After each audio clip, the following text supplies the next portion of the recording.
Nerd Academy Podcast is released weekly at 12 p.m. Eastern Standard Time, available on our website at www.thenerdacademypodcast.com and wherever you listen to podcasts. You can find the Nerd Academy Podcast on Facebook, Twitter, Instagram, and YouTube. You can also help support the show by going to patreon.com/The Nerd Academy Podcast, where every donation allows us to bring you more exciting content every week.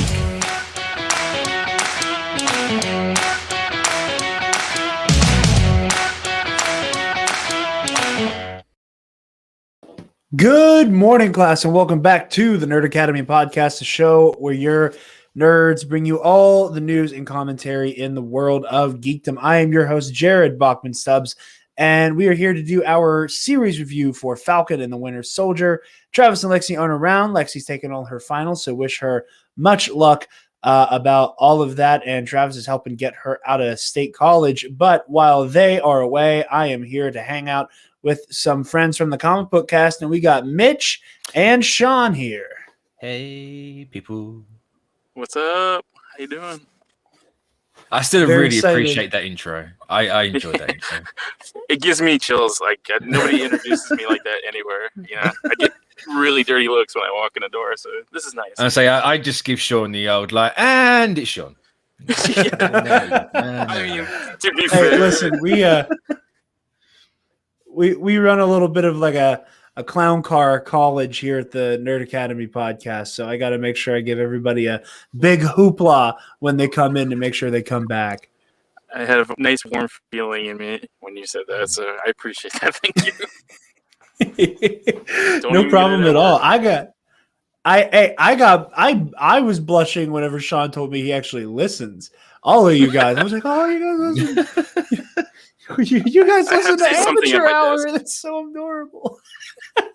I mean, I have to do something while I'm working, so like you guys are entertaining, you know, so I like it. So. It's greatly appreciated. That means the world, truly. We're going to jump right into the review because I know we only have Shawn for a limited amount of time. So we're going to hop right into favorite overall episode of Falcon and the Winter Soldier. And Mitch, I'm going to kick to you first, sir. I think episode 5. I'm going to go with the longest one because I like the length. I like having an extra 10 minutes in these shows. It makes me happy after complaining about them for like 12 weeks straight. Actually, that's more than that, isn't it? I do have like 8 for one division and then about 15 weeks I complained about the length of these shows, even though Falcon wasn't about just a really complete side tangent. It's just like, I need more. I want these longer. Give me an hour and a half finale. Come on. But yeah, I think episode 5, it had the more focus on the themes of everything. Even though episode 6 had a lot of that with obviously Sam taking on the mantle and everything.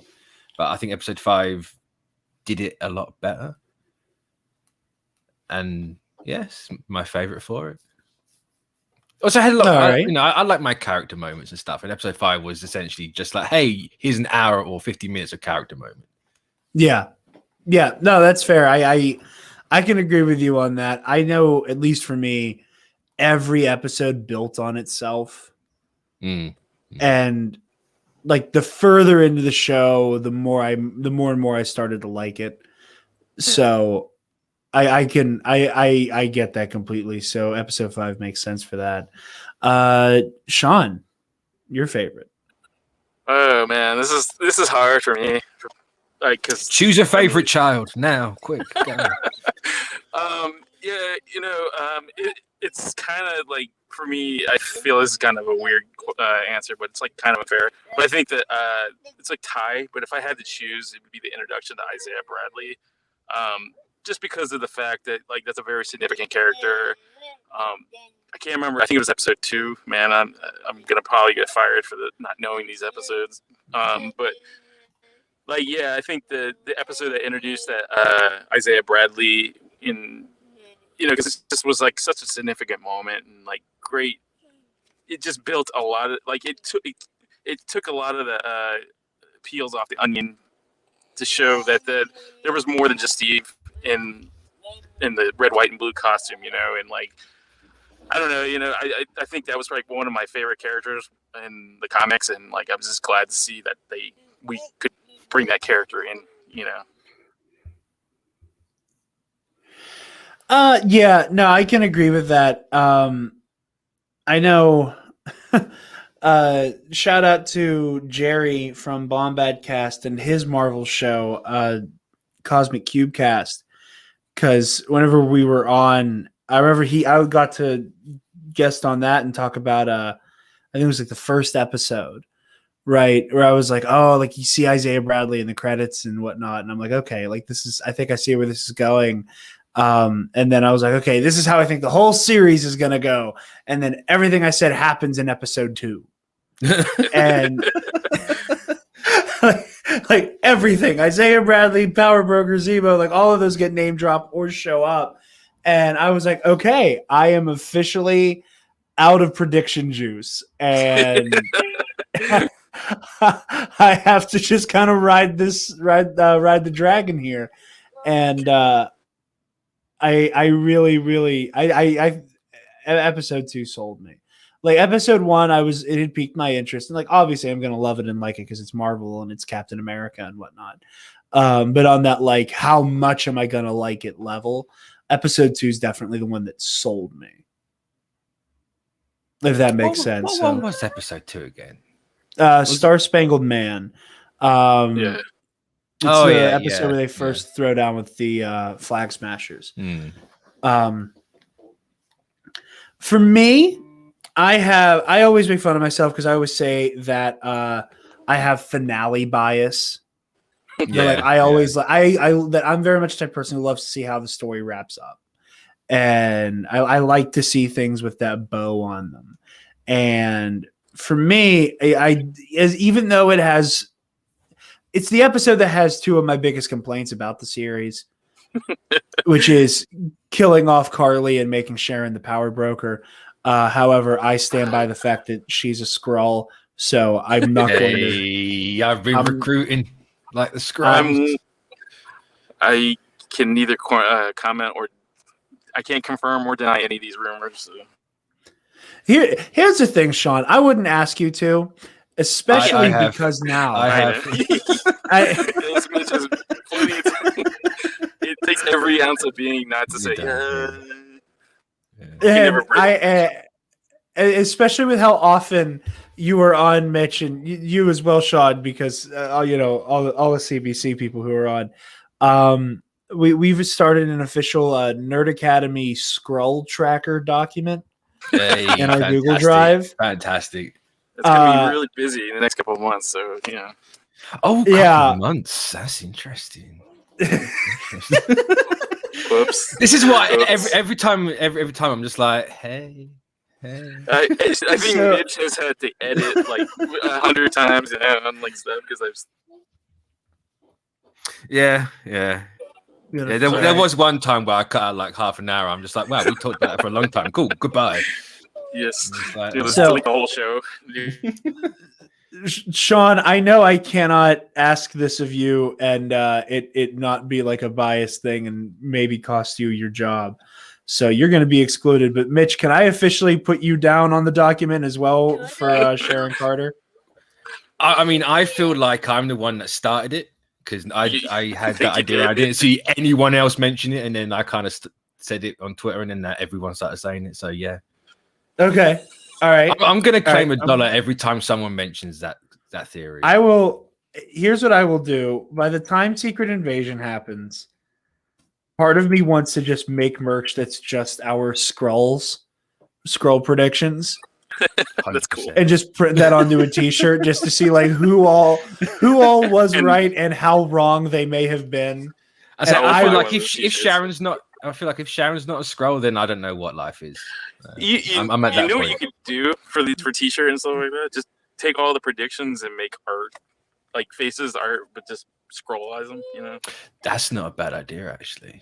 I like that. I like that a lot. I kind of want to make Cookie Cop a Skrull.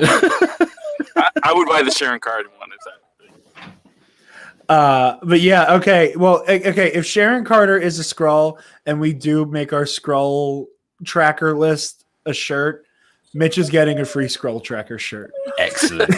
Deserves it. I'll buy one. But like I said, so finale bias. I love seeing I love seeing Sam in the Cap suit, and I love seeing the combat. I love the way he's choreographed.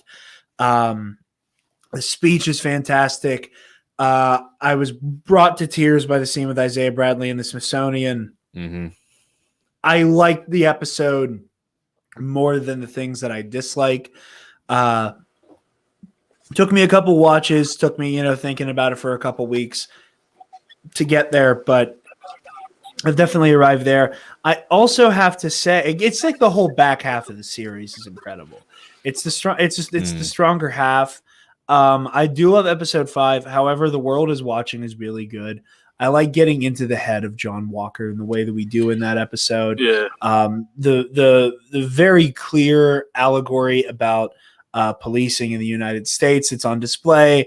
It cuts a very, very striking image in the end there, and the visual metaphor of the blood-stained Captain America shield is something that I think is just going to be a part. I think it's just going to be in like the pop culture. Yeah, it's one of those like forever. instant iconic scenes. Or just stills in general. Just that one shot is just instantly became a thing. Another T-shirt idea. Yeah. I mean, if anyone wants to walk around a bloodstained Cap shirt, I wouldn't trust that person, to be perfectly honest. Oh no, that's That's the whole point, I say that's the Punisher skull now. I was just about to say, bloodstained Cap shield has the same energy as thin blue line Punisher skull. And just put a quote from John on the T-shirt. At least you'll know exactly who that person represents. Yeah.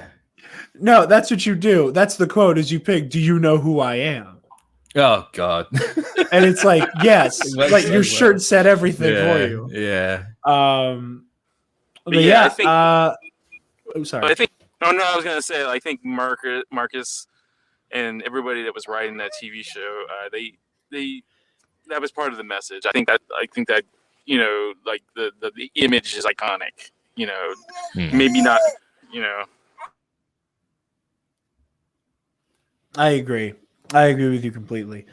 I'll say it works on a couple of different levels, doesn't it? Because it's not only you could say it's an allegory for the domestic stuff in America, but also like the Middle East, about Americans going out over the world. And even though I'm surprised that the Sokovia Accords didn't slap the hell out of Walker for that one, but I suppose getting stripped of the Cap shield in the title in general was part of that. But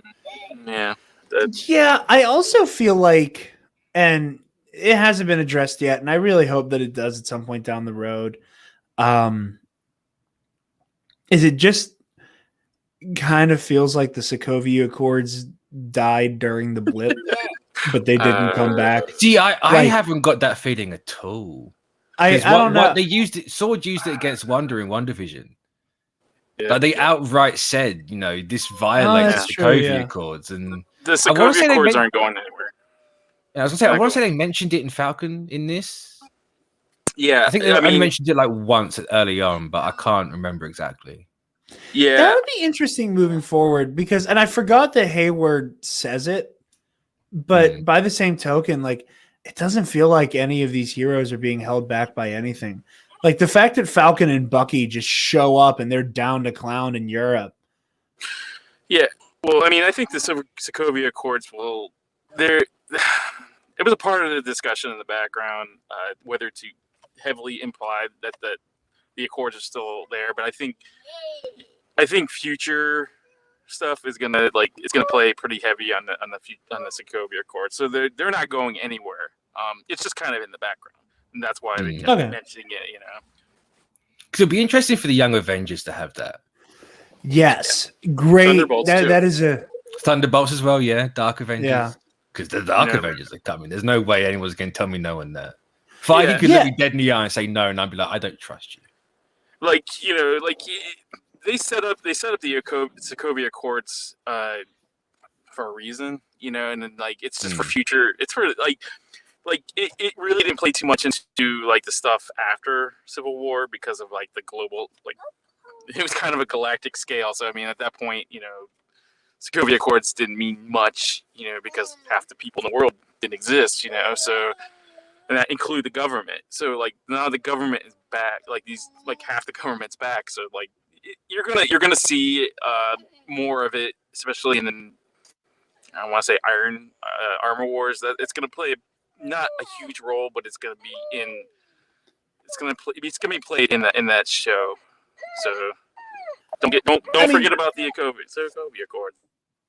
Well, I was going to say, like, Armor Wars, that feels like the logical place for it to be. And I was just about to say, like, I feel like it'll come up there because we see Tony's right-hand man just kind of at Ross. So it checks out that would be there, and that's what I was expecting, and I look forward to that. I wonder if Sam and Bucky have signed it. Because the last time, as far as we were aware, they haven't, and they didn't mention it in here. But with Sam working for the government, and I assume along with Bucky, like, have they made them sign it, or is it just one of those things where it's like, we'll get around to it eventually? Maybe that was a part of their pardon agreement. Yeah. That's kind of what I was thinking. It could be a part of the pardon agreement. I think it also, like, and Mitch and I are on the same side of Civil War, which is, nice to have. Side. The correct side. I mean, Team Cap, right? Obviously no.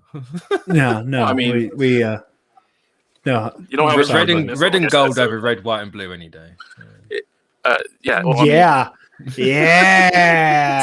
Team Mitch Cap went. I know Jared's a leftist. I'm going to phrase it in a very specific way. Team Cap has a chocolate missile, and Team Iron Man is basically a Coke can. So.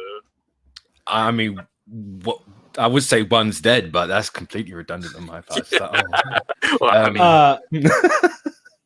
That said, I've always said, especially with movie Civil War, that that was a conflict that absolutely did not have to devolve into punching and kicking in an airport, and it devolved to that point because of Steve. And I feel like without him, like America fuck-yaing everybody into acting like a lunatic. Steve, for a guy that gives speeches for a living, he didn't talk once. And it's just like, Steve, what are you doing? Just talk to the man. And like I said, and he just America fuck-yas everybody into acting like a lunatic halfway through the movie. So I think without him in play, everybody went, who knows the next time like a psychotic purple man's gonna come to wreck shit. So guess we shouldn't get caught with our pants down again. Steve is more to blame than Star-Lord. Changed my mind. I want to hear. I suppose the whole Steve splitting everything up so they're not together. Like, yeah. That hurts. Oh, to be the one that I got flamed for in the Facebook group for. No, I agree with that one. I would always argue that. That was very much I'm gonna drop this and walk away and let them fight amongst each other. How very American of you. Let them fight. Yeah. You're not wrong. It's like dropping the extra large condoms in Soviet Russia type shit. Mitch, which is your least favorite episode? Oh, this is such a hard question. Don't mind me just throwing my phone on the computer. I'm gonna get a cop out and say the first one for no particular reason other than it's just the first one. It's the setup. That's literally all I'm gonna say. I've got no. I haven't actually sat there and thought about what my least favorite episode is. And if we talked about it when I had you on our show, then I can't remember it. I think we were both in agreement because I'm there with you that it's the first episode. There's a lot of really good setup there. Like the stuff with Bucky's really good. We get to meet Sam's family. I say it's all really good. That's the problem. It's all really good stuff, but I also feel like it might be possible to condense episode 1 and 2 into one episode. Yeah, possibly. I think there's like a little bit of fat trimming, not a lot. There's just a little bit that you could probably maybe meld those two together. But then again, like I'll I be feel sure like to tell ending fans. ending on John Walker like winking into the camera and giving everybody a week to like. Okay, the best part about episode 1 was the discourse around it, because I was so proud of all of my hardcore MCU fan friends who've never picked up a comic book in their life, and there's nothing wrong with that. Like, I'm not like gatekeeping or shaming them for not like ever reading a comic book. I just say that that's important here because they all passed the vibe check with John Walker, like all of them. It was like they saw him, they went, not him. I don't like him. I don't trust him. And I'm like, honestly, I'm in the same boat. I don't know a single person who saw that first shot and was like, "This guy seems cool. I like him." It's like, like a nah, really he's a slime bell. He's a scumbag. Something's up with this dude. I don't know, man. I'm like, I don't want to say, like, we've talked about this, Mitch, before. Like, I think there's a part that is kind of sad about John's story. There is like it's like almost an impotence that he kind of has like throughout the whole show, and like it's like him and Cap are kind of like two sides of the same coin, or two different sides of the same coin, or whatever that saying is. But like, he doesn't necessarily an evil guy. He just thinks he's doing something right. I think, I'm not saying he's sympathetic in any way. Like, guy's kind of a slimeball, but like he I don't know. Like, there's a certain kind of like sadness to him because of like the whole, like, I mean, he gets his butt handed to him 3/4 of the whole show, and like he like that scene with him in the Dora Milaje? Yeah, Dora Milaje. I think that kind of was like the breaking point for him. I think there's something in him that kind of snapped. And like, I mean, being a former person in the army, like you had to follow orders, and I feel like he was following orders, and he just, I think, got lost along the way. It sounds like I'm defending this guy, but I'm, No, I think you understand Walker better than most people, though. Like, Yeah, I think that the point of John Walker as a character is that there is tragedy to him. It's the fact he's a that victim of circumstances. Exactly. He's a victim of circumstance, and he's a victim of the military-industrial complex. Yeah. Like, he is the good guy with a good heart who wants to do right, but like is so corrupted by like the hyper nationalism and all of that stuff that, like, the road to hell is paved with good intentions. That phrase is a cliche for a reason. It is so very him. It is so very much his story that he is, I want to be Captain America. I want to be this force for good and this force for hope. But like he says during his hearing, it's that, you made me, you created this. Yeah. And they're absolutely right, because what they did to, entire generations of people is breed this very specific type of power hungry, right makes might, or might makes right. Like, I'm the warrior type horse shit. How do you not end up with bloodthirsty Captain America at that point?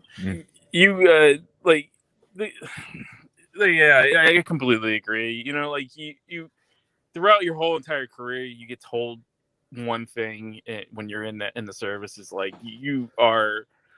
I mean, they hype you up. So it's almost like the government is like the ultimate hype man. Like they, but they don't necessarily have the good intentions towards you. They see you as an asset or a tool, and that's it. Or a name on a piece of paper, and and like if you had to kind of nail who the the villains are, really, I mean, you could almost say it's like the government and Carly at some point. Well, that's one thing I like with regards to that. I like that the show, in a way, doesn't really have a villain. Yeah. No, it has we're 2 for 2 now. antagonists. We're 2 shows for 2, and they haven't got an outright villain. No, like they have a final boss. We get a big fight with Agatha Harkness and then Carly, but I really dig the idea in this show that like there aren't villains. You're dealing with like competing ideologies, and that Sam has to straddle this very cartoonish leftist revolutionary movement and also just American fascism. Also emotions too, like there's like a pretty good theme, like especially when you start out with WandaVision, it's all about like the emotions, like when Wanda was doing it because of grief, and like I feel like Sam is I don't know, like it's some sense of like he knows he feels like he's not up to like I was telling Mitch last week, Sam always put Steve on a pedestal. And and I feel like by the end of the show he becomes his own person.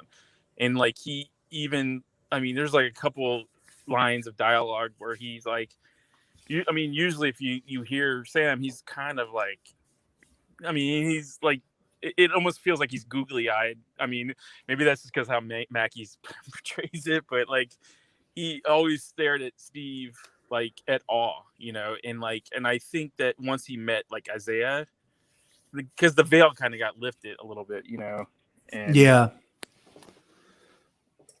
I say between that Isaiah and just seeing Walker as a whole, I think that kind of was the key factor in Sam being like, okay, I can't, if I do this, I can't do it how Steve did it.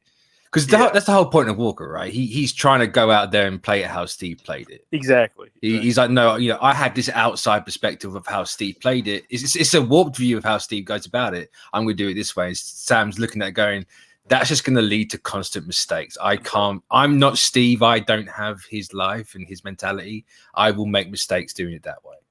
And sorry, Sean, you say what you were saying. I apologize. I was going to say, like, and also, like, the color of the skin also does play a huge factor in this. Oh, yeah, absolutely. What you said just there, Mitch, I saw this meme. I can't remember if I saw it on Twitter, Facebook, wherever the hell I saw it. That was very poignant. That if it weren't for the fact that he's named Captain America, a lot of people would dislike Captain America. Yeah, 100%. And when like the way you just described Walker, it's very much what people who, if not for the name, would dislike Captain America think Captain America is. Yeah. And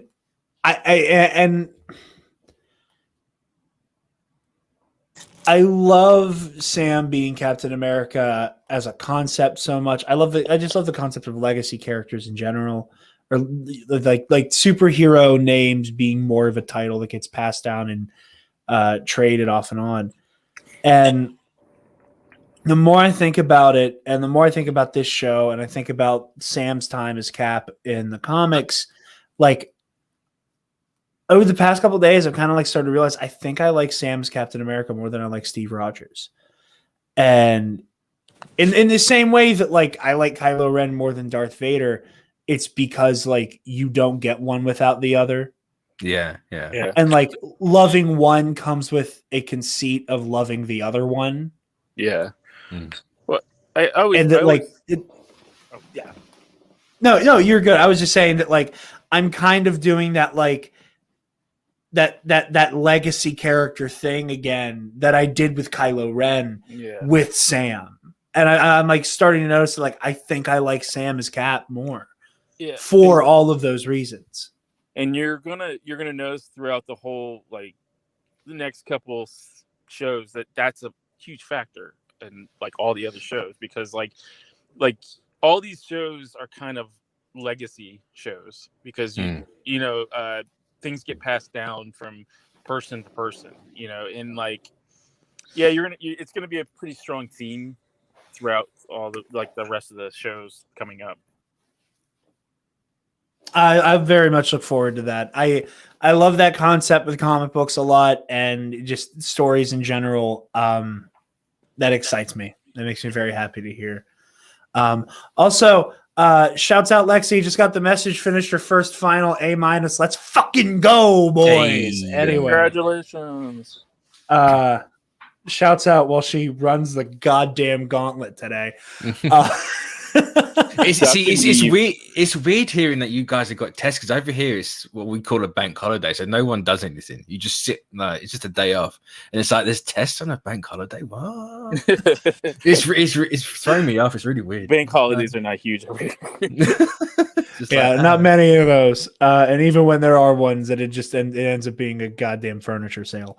24/7 here. 24/7. Come to DFS. We are half price right now. It's like, shut up. You're always half price. You're always half price. Sean, what's your least favorite episode? Man, it's hard for me. Bias aside, I think I'm gonna, agree. Like, I agree that the first episode is kind of like it almost.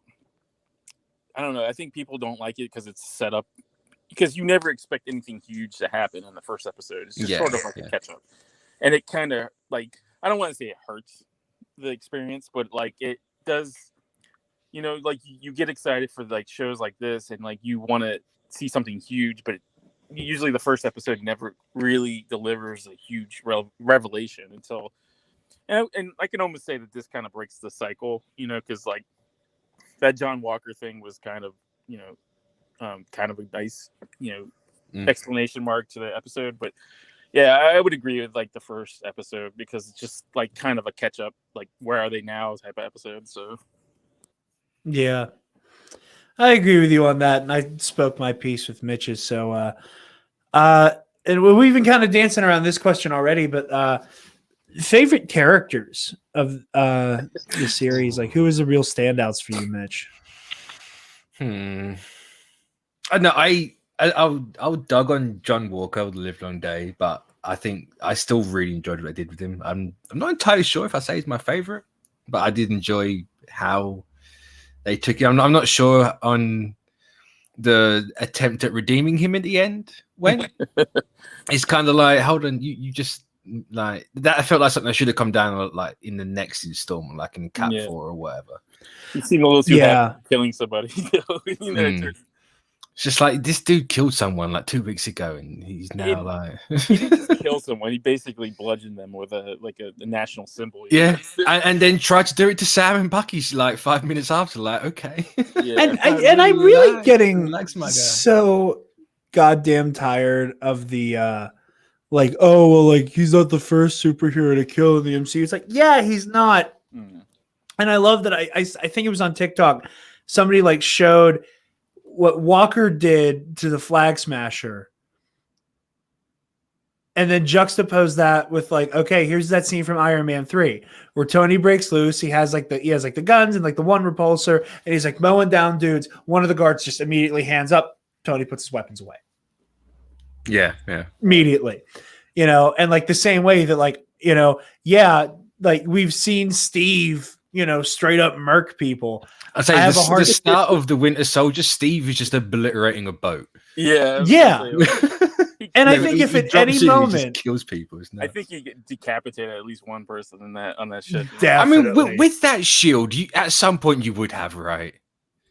Yeah, I mean, some of the like, yeah, I don't know, like even in that, just the Winter Soldier in general, someone had to have died in that building in the Triskelion. Yeah. Oh yeah. I mean, I don't think the janitor probably didn't make it out. So like, and by the same token, I think whenever Steve is wrecking shit on the ship in the beginning of Winter Soldier, I think if any one of those goons went, I'm done.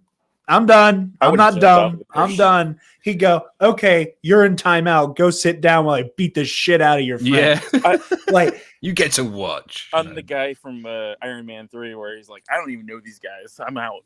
Exactly. And that's what I'm saying. Like that guy surrendered. Tony was like, get the hell out of here then. I think like Steve would have done the same thing. I think all of the Avengers would have done the same thing. Well, And then you have Walker who's just, executing a dude. Well, like, But I think the difference is like, like I'm not making excuses, but like Steve, he's a soldier. Like it all comes down to like that instinct where Tony is like he's a billionaire, in a suit of armor, but like Steve is like shooting, like, I mean, if you go back to the first Avenger, he's shooting a weapon, he's shooting guns. So somebody did get shot, at some point in that movie by him, so yeah, I mean, it's not an excuse to like let him off the hook, but like he's a soldier, somebody probably did die, and by his hands. So yeah, it's just unfortunate for Walker that he caught it in public and on tape and everyone was watching. Whereas when Steve done the exact same move to Stark, it was just conveniently away on a snowy balcony. Biggest difference is he did it in front of people with video cameras. Yeah, He did it in some like Siberian like place where it was just him, 3 other people, and that's it. This is this. We're gonna get a little gruesome here for a second. Also, to answer the original question, I'm just going to say Sam. Well, specifically when he's Captain America, I adore that change of character. It's because he's such a he. I think Sam is he's doing what he thinks is right. Like he's kind of like Steve in a way, because Steve, gave all those great speeches, but like on the side note, he was. I think Sam is that next level where he is like, he actually does care about everything, I think the race issue plays a huge part in that, because he has, it's like kind of like I don't know, He can relate to more people than what Steve ever could. Not relate to more, but he's more relatable to people. Or like wider net of people than Steve ever was. He's doing 100% his job without the serum, So like it's, and that's with no fault of Steve's, like no fault of his own, because obviously man out of time from the 40s. Yeah. No black man's ever going to relate to. It's like Saya Bradley's right there. He's like, why would I give a crap about this blonde hair, blue-eyed white boy? Like, why? And what has he done for me? I think Bucky had that line of dialogue where they did acknowledge that, where he's like, me and Steve never had that conversation, like how this would affect you, That's what I loved about the show. It's like all these little moments, like. So I agree with that. Okay, this is gonna be really gruesome, and so anybody who doesn't want to hear about the specifics of John Walker's happy little moment in episode 4, did he behead that guy, or did he just cave his chest in? Right. Well, me and Sean have had this conversation. I say he done what Steve did to Iron Man, and it's in the chest. From what I remember, Sean said beheaded. Yeah, there's a lot of blood, man. Yeah, there's so much, and that was the thing. Was that like the way it's shot? It seems like he's just like repeatedly like. Right through the solar plexus for the size of the splat and the amount on it, it looks like it, and like a neck would be too small for that, because that shield is huge. That's right? True, yeah. So a neck's like obviously you could get a splat outwards, but a chest, like that thing's gonna go in. Because my thing was it was his hands, the way that his hands come away soaked in blood. It looks like he went. Yeah. While it was coming down repeatedly and like it splatted onto. Anyway, I haven't been sure, and I didn't know if either of you had a. No, I'm firmly on embedded in chest. Team chest is me. Excellent. Sean, since I know you got a boogie on us real quick, favorite character and then your letter grade for the show so that we can let you go. Yeah, I mean, it all comes. I love all the characters, but like if I had to kind of narrow it down, I think Bucky for me, because like me and Mitch were talking, is like this is the most character development this guys like these characters had in like so long, and then like the character development was really, I think for me, kind of took me, like kind of hit me a little bit close, because like he redeems himself in a way, and like he reminds me of a lot of people that I used to be in the service with. It's like, like you do a lot of stuff when you're over there, and you remember it. There's a lot of correlations between the Winter Soldier and like vets, in general. And like, Yeah. I loved. I mean, like, I love I love the humor between him and Sam. It's like we all behind the scenes. That's all we would correlate them as the odd couple, because like they're just like they get along so well. But I think I love Sebastian Stan. I love Mackie to death. The guy's like such a sweetheart and such a funny guy. But I think Bucky is the guy that I'm my favorite, out of the show.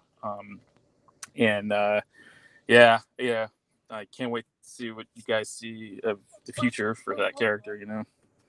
And I can't wait. The sooner I get to wipe my eyes all over that goddamn suit, the better.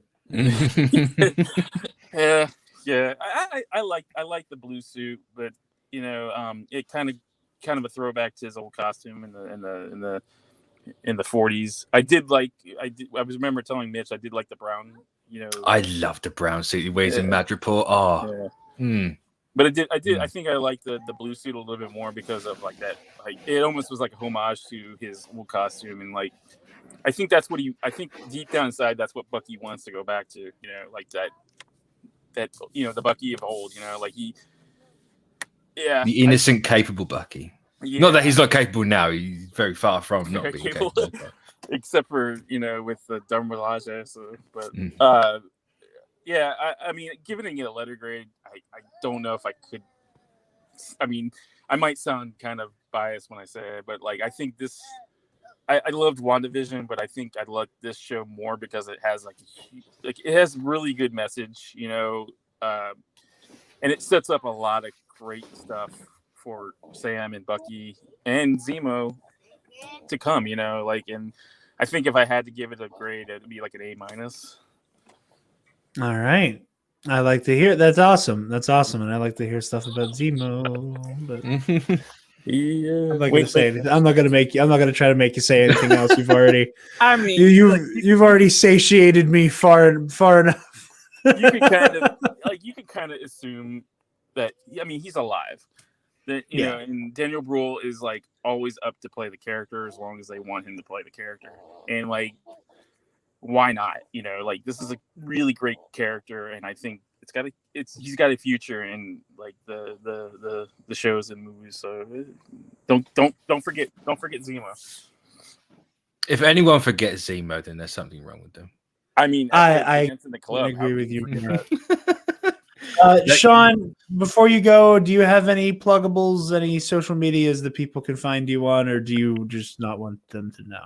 I mean, you guys, please listen to the ComicBookCast.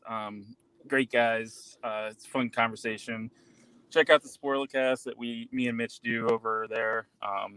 We're gonna do the Jupiter Sending, or is it Jupiter Sending? Not that. Jupiter's Legacy. We are not doing that movie. Horrible thing. Not doing that's a riff track, but go listen to them. Probably one of the best comic book related podcasts out there. And you guys want to follow me at Instagram? It's Marvin the Martian _12. Every once in a while I might post some stuff behind the scenes and stuff like that. And when I get to LA, it might be a little bit more frequent. So yeah, you can follow me over there, please. Excellent. Sean, thank you so very much for stopping by. I appreciate it very much. And Mitch and I will miss you very much while we finish the conversation. I'll talk to you Friday. Definitely. Yes. So I'll be talking to you Friday. So excellent. It's thank you for having me. I always enjoy doing this. So if you guys ever want to do it again, let me know. We'll try to coordinate it a little bit better. But absolutely. That was 100% on me for that one. And we'd be honored to have you back on anytime, man. All right. Well, enjoy it. Have a great day, guys. You too, man. Later. See you, Mitch. Bye. And then there were two. Again, as always. As always, hey, we were talking before we started. I'm like, at least I want to give you an opportunity to not be here for the theories and like future implications of the show conversation. Because he was like, yeah, I don't know how I feel about that topic. And I was like, we'll make sure you're gone before we get to that one. Because there's no way to like unbiasedly and like without accidentally saying something. Yeah, it's over the I think 2.5 years now. Me and him have been doing this. He's learned to hold his tongue. He's getting there. It's been slow, but he's getting. What I want him to do so badly, I just want to hear him do, like Captain Jack Sparrow in the beginning of Curse of the Black Pearl, where it's like, well, maybe you wouldn't believe me if I did tell you the truth. What if I told you? Honestly, I think he has done that before. You think he's done it? I honestly think he has. And I'm just like, hang on a minute. Hang on a minute. It's the meme on TikTok where like you're watching it like 5 years later, you're watching a Marvel something and just the music from Incredibles is playing in your head.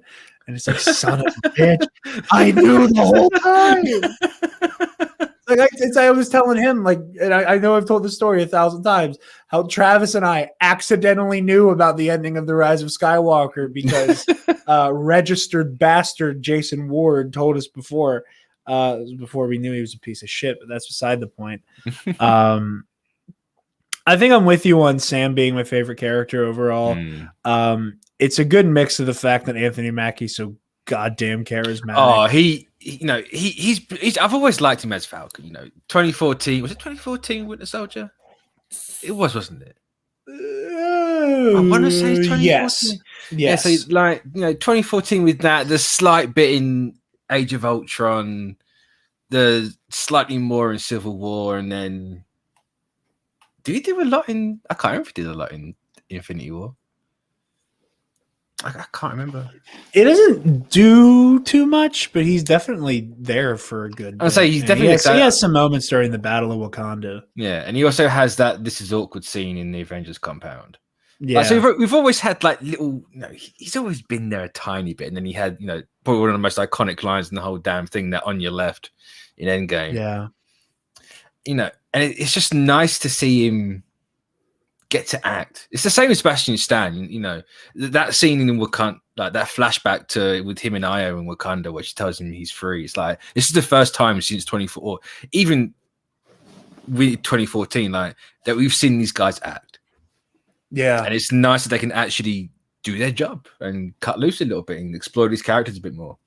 And even though in this, like at the end, I feel like a switch has been turned on with Sam, and he's kind of like had to change who he is. He's leaning more into himself than anything else, because he has to. So it's nice. Yeah, he's changed more into himself. I think that's a good way of putting it. It's like Bucky, as Sean was saying, he's kind of going back to the old first Avengers style Bucky. I think you get a little bit in that here. So with Sam, he's going forward. Bucky's like, no, I've got time to reclaim now.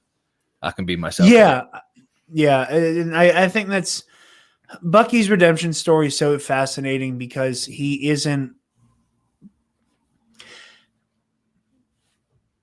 truly is not culpable for any of the things that he did. Like, you can't hold him responsible for what the Winter Soldier did. And the fact that Bucky has to walk that line of, I remember doing it, I know that I did it, and I just have to remember the fact that I did it for the rest of my life. Yeah. Even though I never made the decision to. Like, his whole story is him having to learn to forgive himself. And that makes Bucky's story so fascinating. We've talked a lot about John Walker. I think he's a phenomenal character. I love him as a character, not as a person. It's that same thing where, like, I think I've always liked a character that you can just not like. Yeah. Like they can, as long as they're done really well, like John Walker has done, you can like the character but not like them as a person. Yeah, and I love exactly. when you get people like that. And yeah, he's such a phenomenal antagonist to have, and I think that there's so much more coming with him down the pipeline, like Sean was saying, and I'm so excited for that. I love seeing Zemo become another very interesting cog in this machine. Philosophically, I think Zemo is probably one of the most fascinating characters we have kind of in the bag right now. Yeah, I love all of them. I think I am leaning.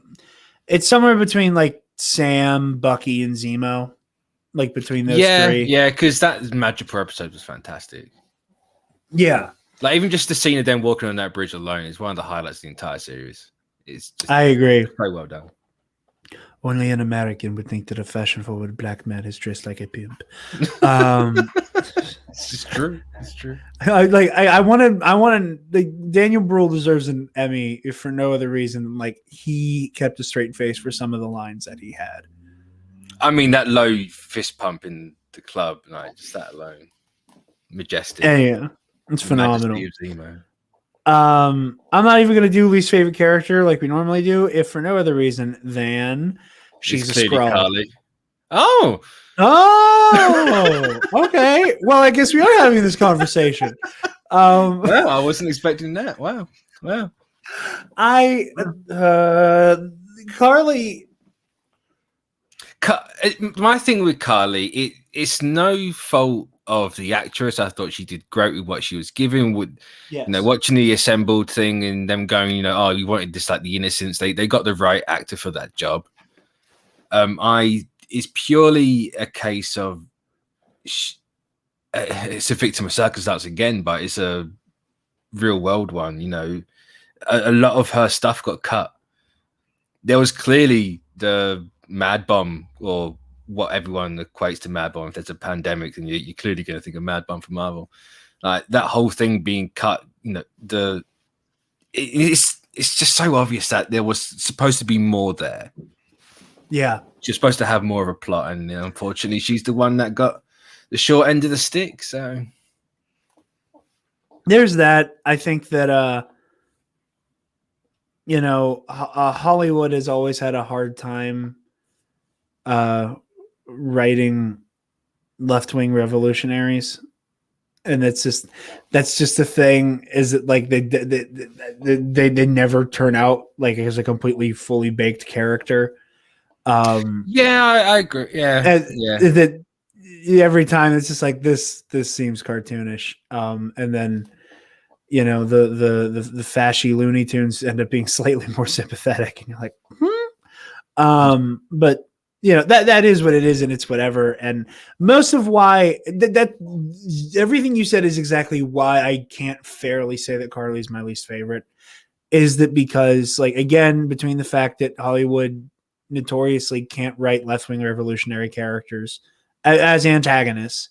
See, I had like I completely understand when people like go on about, or not go on about, say about left-wing villains and stuff. I get it, but at the same time, I think you have to have them. And I'd never. Like, are they the best? Probably not. I definitely think there is a weaker element to that argument, because it's like, well, what they're fighting for, like, they're not wrong. Like, that's exactly what you should be fighting for. Obviously, then you get relegated to it's the methods that are bad. It's just like, yeah, but you're making the methods bad. Exactly. That's why they always fall apart. Is it turns into like they're the bad. The only way to make them feel like the bad guy against your main character is to be like, yeah, but like they blew up a building. And it's like, yeah, they did clearly, and I don't like that part. It just it never doesn't devolve, and that's fine. And like I went into it not expecting her to be, whatever. There's one thing this show keeps reminding me how much I want more Star Wars a solo story, a Star Wars story. Because God damn it, I love Enfys Nest, and this keeps reminding me how much I like Enfys Nest. I always forget the name of her character in that. Always. Armin would be so disappointed in you. Yeah, he already is. I tell him how bad that movie is on a daily basis. Bad take. It's okay. Listen, we're Team Iron Man brothers, so like I can't shit talk you too much. I need to take what I can get as far as people who are on Team Iron Man. I always take it. It's not bad. I just find it incredibly mediocre, and I've watched it once, and that was enough for me. I was like, cool. I've seen this movie. It doesn't help his prequel the movie. It's just like, okay, cool. I've seen this. I knew exactly what was going to happen going into it. And best part, hey guys, May the 4th be with you, because this technically goes up on Star Wars Day. This is the May. Yeah. How Revenge of the Fifth. You know what? I've said that to people twice now. Like, this is the May, and only one person has actually appreciated it. Everyone else is always like, no. It's just like, how dare everyone? Okay, we're gonna have our little Star Wars sidebar here, and it's Star Wars Day at time of upload, so it's worth it. The only reason I don't like This Is the May is because, and again, this is me being weird and kind of like slightly gatekeepy, and I'm not proud of that. I don't want the Mandalorian to define Star Wars. And I'm like really weird and precious about that. He said him sitting right there. But so look that little baby in the eyes and tell him no. I can't. I physically precisely. I like you said to, and I'm like, I can't even like look at him right now after what I just said. But I don't want the Mandalorian to like overtake like classical Star Wars, and it's May the 4th. Because the Force is what makes Star Wars, God damn it. But this way you get to say it for more days in the month. That's what I'm saying, yeah. So like you make May Star Wars month, and then like let This Is the May be like for the month, but like May the 4th is the big part of it, right? That's my thing. Yeah. But you know, I'm a lunatic, so it's fine. I forget what the hell I was saying. Oh, Carly. But yeah, I wasn't expecting that much from her. Clearly so much of her stuff got cut. You know, by the end, like I said, whenever I got to be on the spoiler cast with you on ComicBookCast, the way that she just devolves by the end of the series is just hard to watch. And again, I think if we kept more of what she had we get more from her. We understand her better. So again, the main reason I can't say that she's my least favorite is because I know the bones of what she was supposed to be are in there somewhere, and that like I can see what they wanted to do with her. Where with Sharon, I just don't like the character choice of the Power Broker. And I said it last week, and I said it on your show, and I'm going to say it again here. Definitely not for the last time. I am giving that decision the benefit of the doubt, assuming that she's a Skrull. I just really dislike her doing the Power Broker thing. It feels so not her. And I don't know. Like, but it just feels weird. I don't like it's a very weird thing, but you know, because I think we talked about if she'd been dusted or not. Yeah, on the spoiler cast for us. And since then, someone, I think it was a TikTok video, someone pointed out that Sharon was actually on the missing persons in Endgame when they were going through all the faces and names. Like Sharon's actually on there. So I think my whole thing of she's been 5 years, you could easily just say, you know, she was dusted, so therefore it's not that big of a change. But you can always go, well, she wasn't necessarily dusted, she's just missing. Because Scott Lang was classed as missing as well, but he wasn't. He was trapped in the quantum realm. So obviously not everyone was going to be going through the same thing. So if Sharon somehow wasn't in that 50%, which, you know, 50% chance of not happening, like if she's out in Madripoor already, they're not, you know, they didn't even go looking for her in the first place, so they're not going to know where she is or what she's doing. You know, she's had those 5 years, and she would have needed time to get to where she is anyway. And that's a good 5 years for a Skrull. Yeah. So let's be honest. Like, if you say she was dusted and she came back, this is what, 6 months after Endgame. Yeah, you'd think there'd be a weird, like, how she retook the power broker mantle, or what weird power vacuum existed. It's like, how in has she that got 6 all months. this art and all this power in 6 months? Like, that's a lot. She must have. But then again, you still have at least 2 years prior to that, with between Civil War and Infinity War. So there's a little bit. Like, she's got 2.5 years essentially to get all this stuff. I don't think it's enough time for that sort of position in that place like Madripoor. That opens up such an interesting storytelling opportunity, because they to, haven't have the given real us the full Sharon story. show up. Yeah, So have the real Sharon. Yeah, sorry. Like, even if she's not a Skrull, there's enough to play about with there for why she's like this now. Because you can easily just go, she wasn't dusted. She spent 5 years being like, well, half of this place is gone now. Guess what? I'm just gonna take it as mine. Like, Madripoor's a dog-eat-dog world anyway. Think about it, when half the people aren't going to be there. That's going to be one hell of a vacuum. So, hey, Sharon steps in.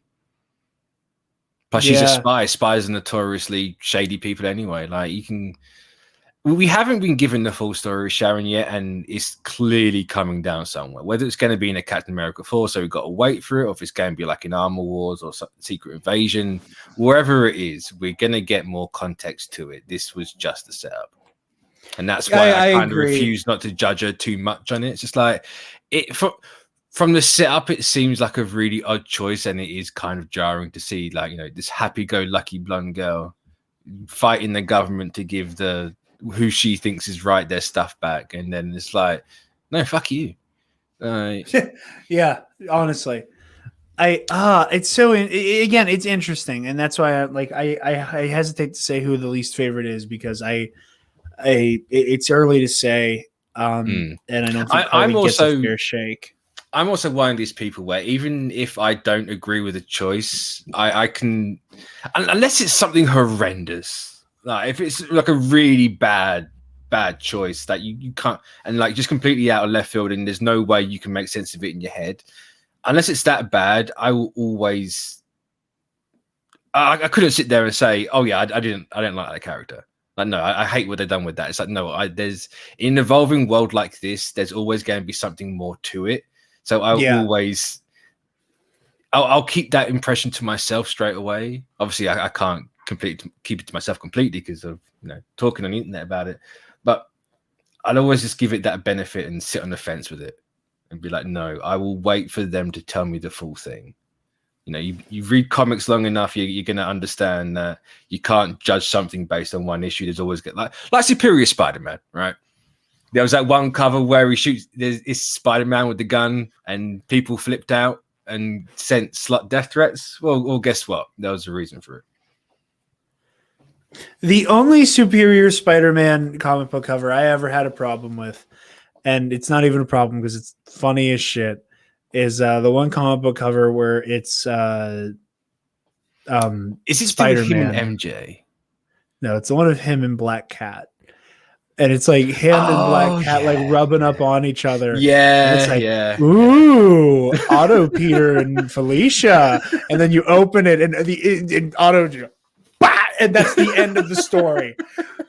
I'm going into it reading. I totally forgot about that. It's the funniest shit ever.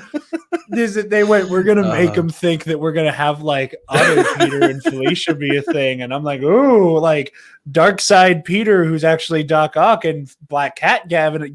Like, that's an interesting. No, okay, that's funny. Moving on. I know there was once upon a time covers or They told you what was inside, but there's a part of me that really appreciates clickbait covers like that. Me too, because that's what they are. It's just like, oh, that's no, that's bad, and it's like, oh, you punched her in the face. I am so glad it's been so long since there's been we're just going to divert to talking about Superior Spider-Man on this show, and I didn't have to do it this time, and that makes me happy. If I can shoehorn that into a conversation, I always will. It's such a great example of everything, of everyone flipping their shit way too early. It's such and a then good by story. the end of it being like, oh, this was actually really good. Like, obviously not everyone enjoyed it, but a lot of people. Well, anybody who didn't enjoy it can enjoy their bad opinion. I'll say they're wrong. They're just they're outright wrong. Bad take. You didn't like it, it's 2021. If you don't like Superior Spider-Man, keep that shit to yourself. Yeah. God, it's been nearly 10 years since that thing finished. Oh my god. It's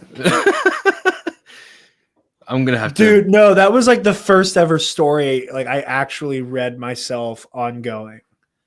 Like that was my first. Like I am going to keep up with this monthly. I read this. This is my thing. God, very special place in my heart. When did issue 1 come out? 2013. So yeah, it's 8 years old. That to me, I've just completely. That's bananas. I've ruined my own day. I hate life. We've also been talking about this as the show's been going on. Future implications. Sorry to keep derailing it. Sorry. No, you're good. I'm in tangent mode. You and I could talk for hours about just branching off conversations. But future implications of the show. What do you like? What do you want? What do you think is coming down the pipeline? Obviously, we're talking a lot about like Secret Invasion and. I was saying, if Sharon's a Skrull, then definitely it's a setup for Secret Invasion, 100%. Outside of that, even if she's not, I think a lot of it comes from the women of the show, actually. Sharon and I'm actually going to spare everyone watching this the full name of Contessa because I haven't got it in front of me right now, and I can't make. You mean Contessa Valentina Allegra de Fontaine, Mitch? Is that whom you're referring to? The back half of her name, yeah. I believe it's La Contessa. I want to say. I could be completely wrong on that. Actually, okay, Mitch. I said that name about 5 times when we did it, and it never stuck in my head, and I feel really bad about it. But yes, her. I feel like her and Sharon are the two big, at least the ones we got. They're the two big, spin-offs. Not spin-offs, but the points of direction that everything's at least on the TV side's going. Yeah, well, I mean, the Contessa stuff is going to tie in with whatever's going on with U.S. Agent as well. And after watching the Assembled, I'm 100% convinced now, and no one, not even them, will tell me otherwise that they're doing Dark Avengers, because they specifically referred to her as like a shadier Nick Fury, and you don't do that if you're doing Thunderbolts. That's interesting because I didn't get a chance to watch the Assembled. It's really good. I did not get a chance to watch it this week, so that's interesting to hear and very promising. It's a very specific comparison to make, because when you think of Nick Fury in this context, you think of the Avengers. So he's the guy who started the Avengers. When I hear the words Nick Fury, the next words I think of are here to talk to you about the Avengers initiative. Exactly. And the fact that both their first appearances in the MCU are kind of similar. Yeah. So it's like, for a show that referenced Civil War with scenes and pieces of music constantly, it's like, you're supposed to think of Nick Fury in Avengers. And when we're not going to need a Captain America, we're going to need a US agent. It's like, you're going to. My only thing now is trying to look at everything else down the line and think where the next ones can come in. Yeah. Like Hawkeye, I think it's the obvious one. You can get the Archer in there. I can't remember exactly who the villains of that show are, but you can kind of go, the Dark Hawkeye can be in there. We obviously have the Captain America. I'm hoping and praying. This is a big if and big speculation. If anything comes of Daredevil, get Bullseye. And I always like the idea of Bullseye being evil Hawkeye. So I was gonna say I haven't read Dark Avengers, and I'm not gonna say how many years it is. I've already hurt myself with Superior Spider-Man, but I always prefer Bullseye as a Daredevil, but it makes sense to do him as a Hawkeye. Makes so much sense. I don't like him being dressed as Daredevil. I really don't. I don't know why. Like, it felt wrong. Guess the point is for it to make me uncomfortable. But I don't. I think it doesn't help that the guy they got for Bullseye, he looks like Charlie Cox in the suit. It's so uncomfortably similar. It's just like, hang on a minute. Don't like that the only person who wears that gorgeous suit in season 3 of Daredevil is Bullseye. It's him. Yeah. I don't like that. It's such a nitpick, and clearly there was supposed to be a season 4 and we didn't get it, but I wish we did because I wanted to see Charlie back in the suit. I get why not. I get him dying in Defenders, whatever. But well, maybe one day we'll see it. Maybe hopefully. They pick straight back up where they left off, and maybe they stick to the script that they had. You just never know. We never know. No. Or maybe some of us know, but not everyone. Anyway, yeah, Dark Avengers. I'm hoping and praying. Don't you do that, Mitch? Don't you give me hope? Don't you do that? I'm hoping and praying that Armor Wars gives me Ezekiel Stane.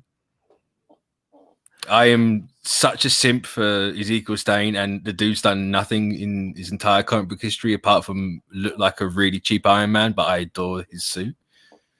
It would be interesting. I also this is a joke, but like I kind of want to see Justin Hammer be the Dark Iron Man. That'd be fucking amazing.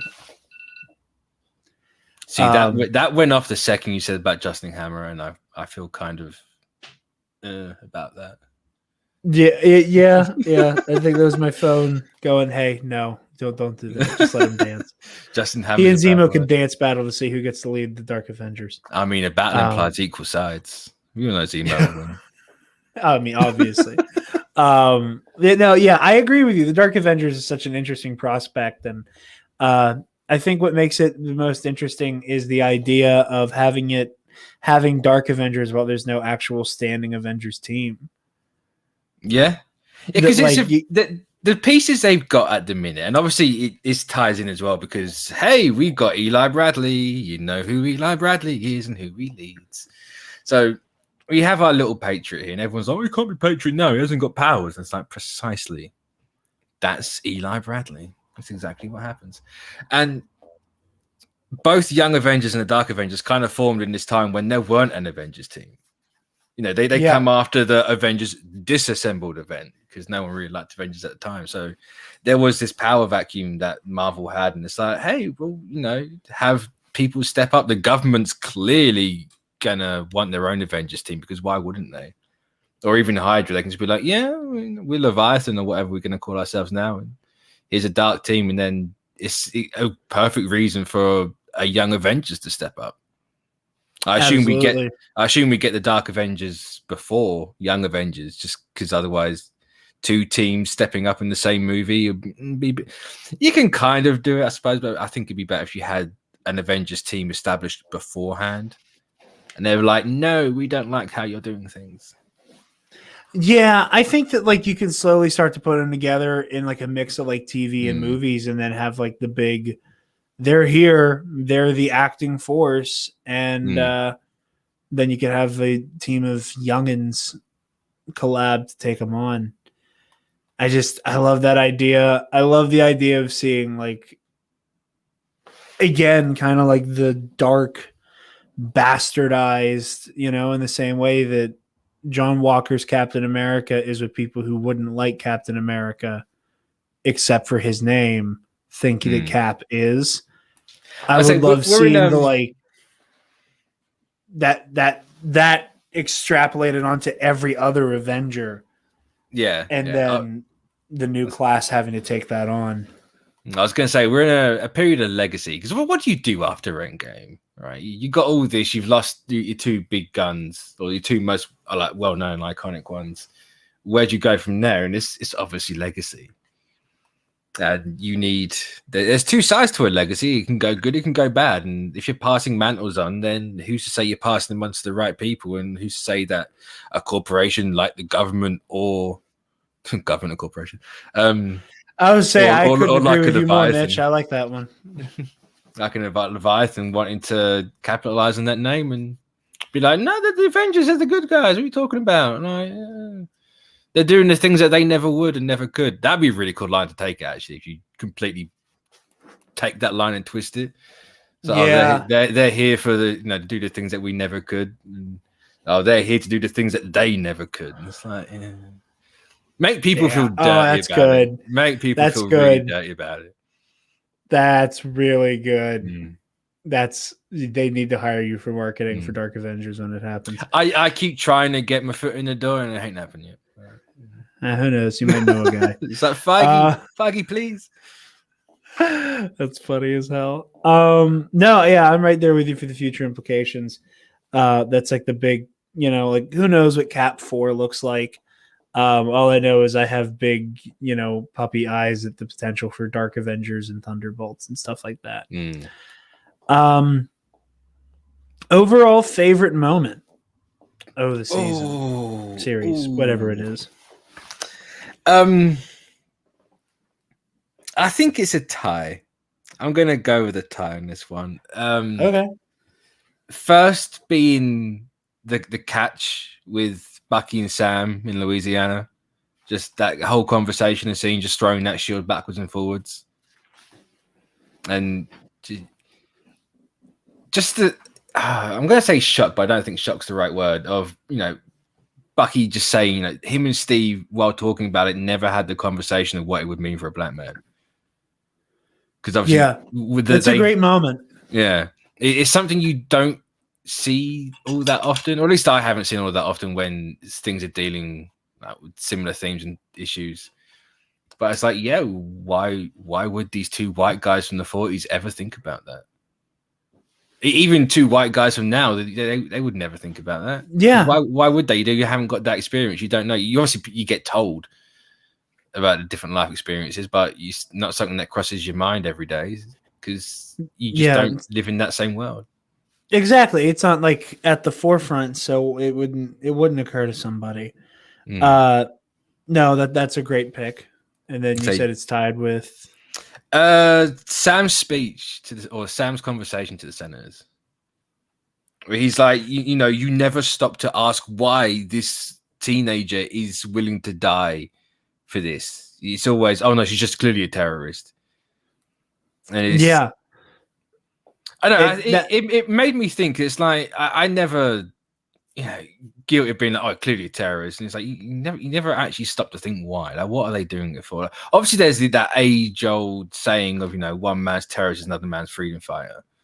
Yeah, and all that, but it's never actually stopped to think. It's a good point. And that made me so happy, that speech, because again, like the beginning and the end of the Flag Smashers story could have been, well, they're not wrong, but I don't like their methods. Yeah. And that could have been the end of it. And a lesser story would have let that be the end of it.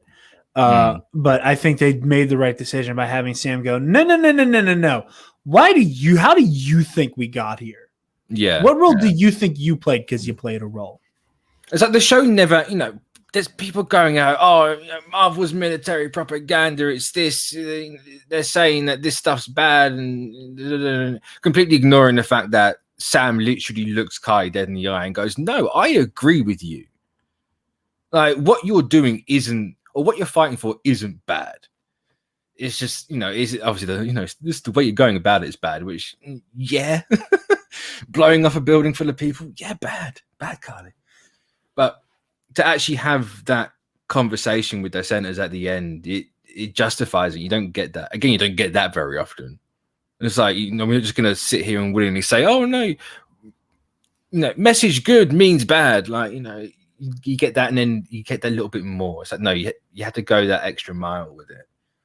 Yeah, and that's my thing, is that like with like the military propaganda bit, the one thing that like just needs to be addressed and accepted is that any of these movies or TV shows or anything on some level are, and it just comes with the territory. Yeah, like, and I understand like if you're why that military is more of the hot button issue, but you get it in everything. Right? Even product placement. Like, you're never going to get anything and then it's not going to work. Yeah. Like every Sony Walkman you get in a Sony movie, hey, guess what? That shit skipped constantly. You ever had a Sony Walkman in the 90s? Like, you couldn't take 3 steps without that CD skipping in there. Like, you're never going to get that in a movie, but obviously that's chalk and cheese compared to the military. No, but I think that comparison extrapolates really well, though, is that like I think a lot of people, they perceive something being military propaganda as an Uncle Sam poster and like and like having explicit American exceptionalism in there, where like the propaganda is the, hey, for every John Walker there is a Sam Wilson. Be the Sam Wilson. That's the propaganda there. And like it is what it is. And, you know, military industrial complex, like there's a very nuanced conversation to have there about that. However, to just hand wave the whole show away as military propaganda is incredibly short-sighted in my opinion. Yeah. And I think it goes the same with all the movies as well, because people have, second Iron Man 1 came out, oh, military propaganda. It's like, that movie goes out of its way to say bad. It's like, no, this is bad. You shouldn't be doing, no, this is bad. Like, don't do this. Bad things. Stop. And yeah, it's always had that in there. So I can understand why people would say, obviously they never just outright go against everything, but it's like for the most part they don't, it's not, you know, as you say, it's not just an Uncle Sam poster being like, we want you. It's kind of like, hey, maybe think about it a little bit. Like, yeah, and that's the thing, and I think that's why it becomes so difficult to have the conversation, is that like you have group A that goes, this is objectively propaganda, and then you have group B that goes, well, it didn't explicitly tell me to go shoot a gun, therefore it is not propaganda. And that it's just, it is the frustration of the hand waving of the art of one group and the just inability to critically look at media with the other group, that it becomes frustrating. Like, yeah, there are some things that, you know, separating my own like personal politics from the show, like if without doing that, there are some like ideas and messages here that I roll my eyes at, and I've talked about that before. But like as a whole, like just accepting the fact that, you know, Sam Wilson is not going to show up, and at the end of the show when he's talking to the senators, start talking about redistributing the means of production and shit like that. Like, yeah, that's just not going to happen in this show, and that's fine. Whatever. I don't think it needs to either. It doesn't. It doesn't. It does not have time and place. No, I don't think when the conversation is more hanging around about what it's like to be a black man, and that, you know, the idea of a black man taking up the name of America and wearing the stars and stripes, that takes precedent over anything else in this show. I agree with you on that. I agree with you. And for me, favorite moments, Sam's speech, followed very, very, very, very, very closely by the Bucky and Sam v. Walker fight. The one after he kills the dude? Yeah. Yeah, I enjoyed that fight. It's very well choreographed. The visual storytelling there is beautiful, and it just felt good to watch him get his ass beat. Not the arm. I didn't like the arm. That actively made me cringe. I was like, oh. Ooh. I cringed, but then I went, ha ha ha ha. Like, hey John, use it as a splint now, bitch. Yeah, do what Steve did, punk ass. Oh, it's the same arm as well, isn't it? Yep. Yeah. Oh no. Take that L, Captain MAGA. All right. Well, I think we're at the end here. So final thoughts and a letter grade, Mitch. I never think of the letter grade every time. I should start remembering that you asked for the letter grades. I'm gonna go with Shawn on this one. I think A-, even though I don't even know what an A- really is. But A- sounds nice, even though it's a minus. But yeah, I loved the character moments, and that's what I know. People have criticized these things as being filler, and I think if you're just going on a surface level, because Sam's, as far as the movies go, Sam's in the exact same spot as he was at the end of Endgame. It's like, oh, you're going to be the next Captain America. Cool. At this, I'm Captain America now. It's like, I understand that, but these aren't out to radically change the MCU as a whole. It's to change the characters. And it's my favorite phrase, they're quick and dirty character development. And it's quick and dirty character development is what I love. I could easily watch 6 hours of these people sitting in a room, because that's good to me. That's what the Avengers are to me. You know, they're not the big action. They are the quaint small family moments. Yeah. You know, they're just a group of people that can just sit and talk in the room, and I will eat that shit up all day and all night. And if that's what these shows are gonna be, then yeah, cool, great. I'm just quick and dirty character yeah. development. I fucking love that. Holy shit. I've used that a lot in the last few months. So, yeah, I'm robbing that from you. I am. Yeah, where was I going with that? It's character development. It's what I'm here for. I will never fault a show for not having an action beating it. You know, it's the same One Division. The show could go absolutely tits up and off the rails. You give me the "we'll say hello again" scene, and I will bawl my eyes out like a 12-month-old baby. Actually, not even 12. I should have just said a year-old baby. Now I don't know why. A 3-week-old baby, I will cry like no one's ever cried before.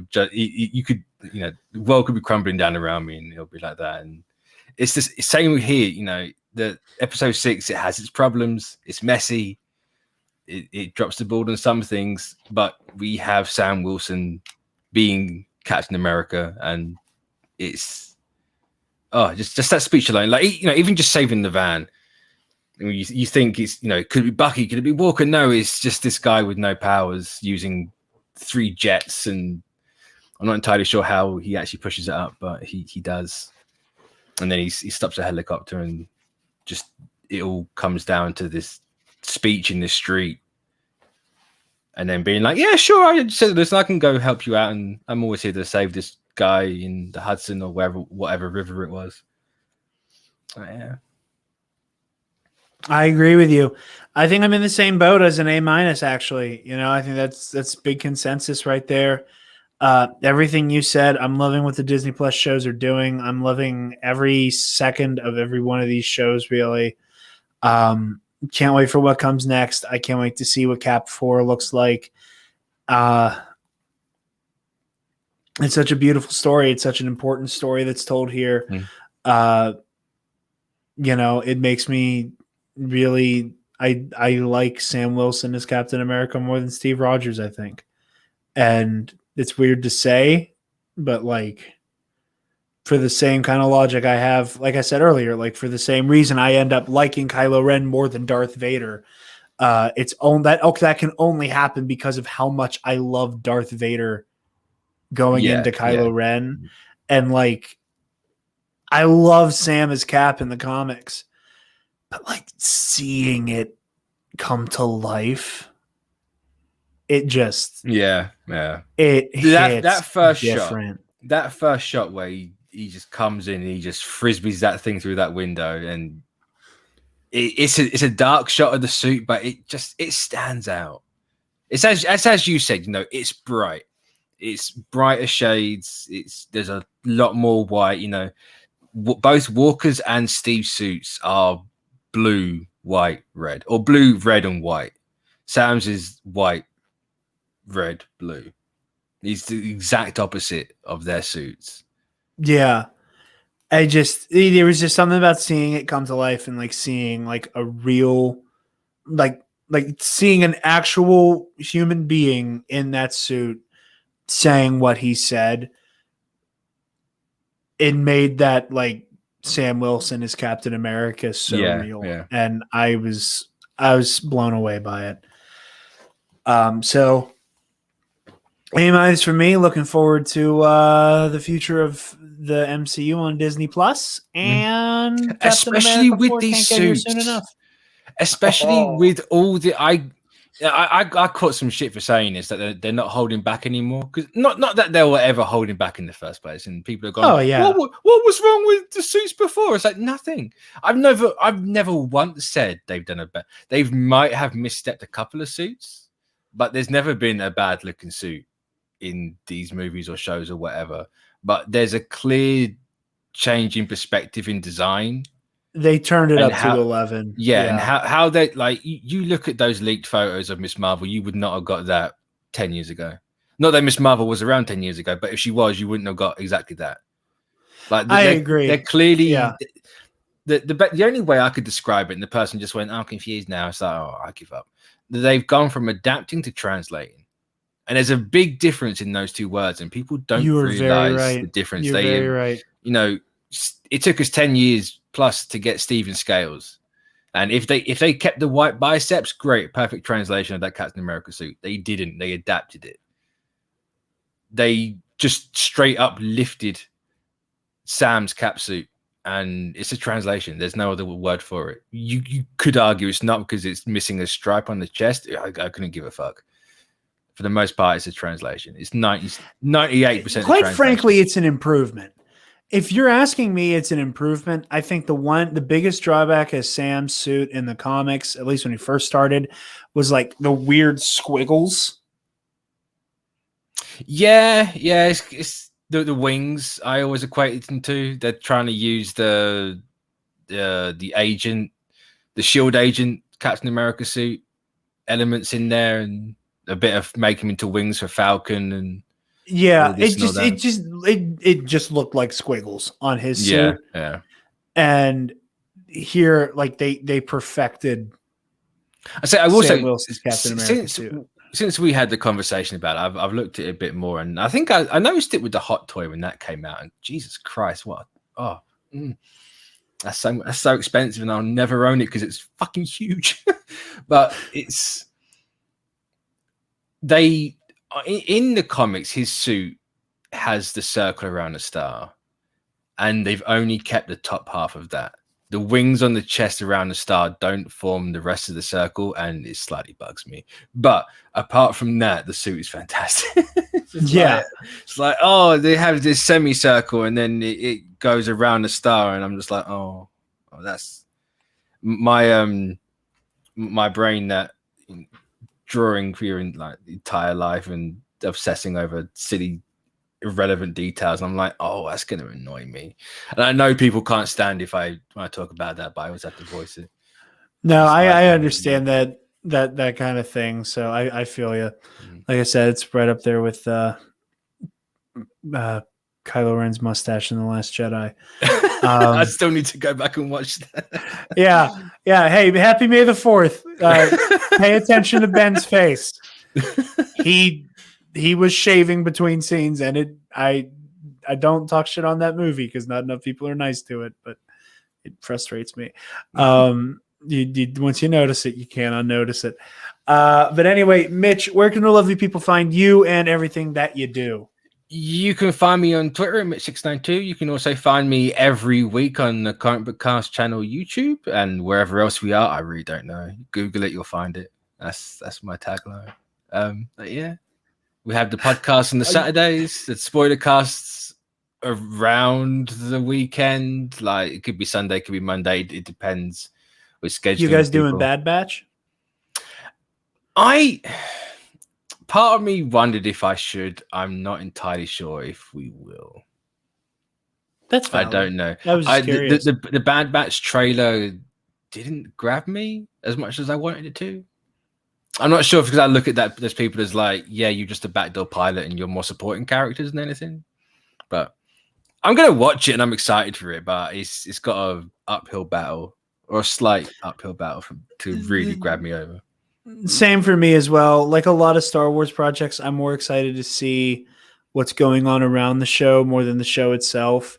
Very much one of my favorite like mini eras in Legends was the immediate fallout from Revenge of the Sith and seeing the Republic move into the Empire. And the fact that this is happening like season 7 of Clone Wars, it's picking up during Revenge of the Sith. You know, because like we see the like in the one trailer, we see the hologram of Palpatine, the First Galactic Empire. You know, like we see him doing that whole bit. So like the fact that we're going to get to see the Republic in its transitional period, that excites me a lot. But yeah, I'm gonna get, because like Clone Wars, that took 3 seasons to actually get me on board. I was on the verge of just falling asleep every episode, the first 2 seasons of that thing, and then getting to the end of season 7, I can't imagine being back there. But I think this might be the same for me, and I think it's the same with what was the other one? Rebels. Rebels didn't grab me straight away. I feel like these animated shows take time. Yeah, like picking, like actually finding out what they want to be and what they want to do. But this could surprise me. But so far, it's 3 for 3 or 2 for 2, like the ones I've seen. So I don't know. I'm here for it. I just don't know if we'll talk about it. We might do, but I'm not. I can't say for certain. No, I was just curious to see if you guys are going to be covering it, because I know on this side of on the Nerd Academy side of things, I know that our entire programming schedule is like revolves around Disney Plus at this point. I mean, like, so did that's a no, because Jupiter's Legacy is the next thing we're doing, so that's Netflix. And that's what I was saying. For the most part, Disney Plus is like, yeah. But yeah, as I was saying, it's like because Nerd Academy has been dedicated to WandaVision and Falcon and the Winter Soldier for the most part, with like the news roundups that precede episode reviews, and then like the Snyder Cut and Mortal Kombat reviews mixed in there somewhere. And then like now Nerd Academy is just wide open to do whatever we want to do.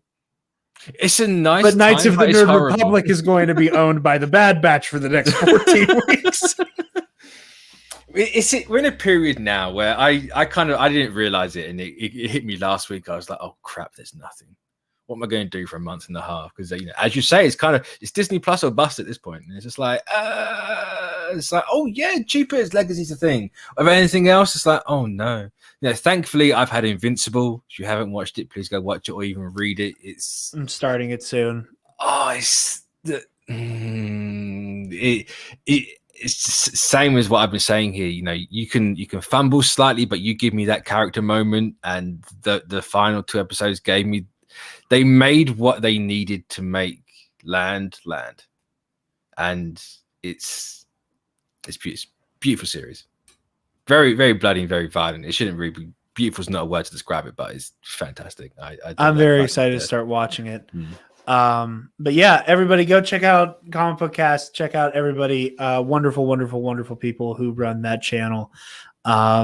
You guys can find me on Twitter and Instagram at DarkJedi2552. And you can find the Nerd Academy Podcast on Facebook, Twitter, Instagram, YouTube, and on our website, www.thenerdacademypodcast.com, where if you're feeling generous, you can donate to our Patreon page. Speaking of our patrons, thank you to our $10 alumnus, Case and Brion, the Waffle Wizard, Delta 9, and Zach Knaus. You guys help us make the content that we love to produce. Be sure to consider the $5 tier, where you get access to the Knights of the Nerd Republic Versus series, Heroic History 101, and the Nerd Academy Podcast Movie Club audio commentaries. I don't know why I said the full name for Movie Club. That was a mouthful. It's just TNAP Movie Club. But you can get the audio commentaries for Movie Club. We have all of April's So Bad It's Good month up there. So you have the audio commentaries for The Room, Battlestar, Jesus Christ, Jared, Battlefield Earth, and Cat in the Hat. And then for May, since it's Star Wars month, we're doing the original trilogy. And this week we will be recording our audio commentary for A New Hope with Devin, whom, get ready for the month of me making fun of him, hasn't seen the original trilogy. And I'm going to be bullying him the entire time. Wow. Rightly deserved. Bully him for me. I don't even know the guy. Bully him for me. If we didn't have a largely American audience, I'd open with a word that Brits get away with using that I can't. Yeah, cunt. Yeah. See, I can't say it. I'll let you though. I'll let other people say the Billy Butcher word. My brain went, you don't say it. My mouth went, I'm going to say it. I had to write in a conflict, and it's just like, no, you don't stop him. That's a casual word over here. My mother's called me that word. She was drunk at the time, but I've been called that word by my own flesh and blood, my own family. That's funny as shit. It's just, I think it's funny. I just don't have the gumption to say it in front of a microphone. Just see you next Tuesday. Yeah. People, it takes a second to cluck, but people always get it. It's a slow burn of a one. My favorite, and I don't remember what movie it was in. It was a Melissa McCarthy movie where she said someone's being a real bitcunt, and I think I spit my drink out. Like it was just bitcunt. Like she just like it sets it up for it to be bitch, and then it just like right into the other one. I saw that movie with my mom and like spit my drink out in the movie theater. Like it completely caught me off guard. I can't remember what goddamn movie it was. I can't remember. I don't think I can't remember for the life of me what it was from. But anyway, stuff like that. Like, comment, subscribe, do the things. Click on the student store link on our website to get to our TeePublic and get all manner of Nerd Academy merch and goodies. Thank you again, Mitch. Thank you, Shawn. Be sure to check out everybody, and class dismissed.